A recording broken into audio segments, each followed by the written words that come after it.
আউযু বিল্লাহি মিনাশ শাইতানির রাজিম বিসমিল্লাহির রহমানির রহিম।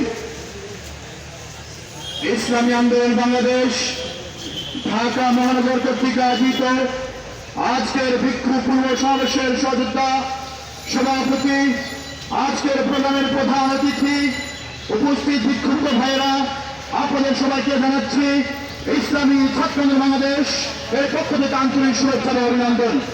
সংগ্রামী ভাইরা আমার, আমরা আজকে লক্ষ্য করছি গোটা বিশ্বে মুসলমানদেরকে ধ্বংস করার জন্য পশ্চিমা বিশ্ব একটি নির্মম সক্ষম করছে।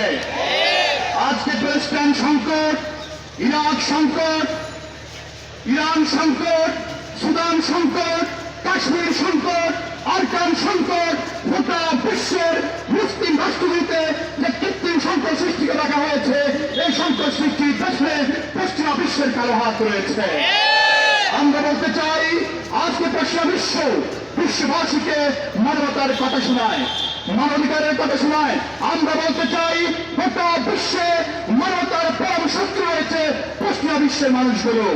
যদি গোটা বিশ্বে শান্তি প্রতিষ্ঠা করতে হয়, ইনসাফ প্রতিষ্ঠা করতে হয়, পশ্চিমা বিশ্বের বিরুদ্ধে আন্দোলন গড়ে তুলতে হবে। ভাইরা আমার, মুসলমানদেরকে রক্ত আমরা দিয়েছি, রক্ত আমরা দিতে চাই না। এর বিরুদ্ধে শক্ত অবস্থান নিতে হলে গোটা বিশ্বে ইসলামকে বিজয় করতে হবে। ইসলামকে বিজয় করা ছাড়া পশ্চিমা বিশ্বকে নিয়ন্ত্রণ করা যাবে না। ইনশাআল্লাহ আগামীতে যে আন্দোলন সংগ্রামে কথা হবে রাজপথে, কথা হবে স্লোগানে। আসসালামু আলাইকুম ওয়া রাহমাতুল্লাহি ওয়া বারাকাতুহু।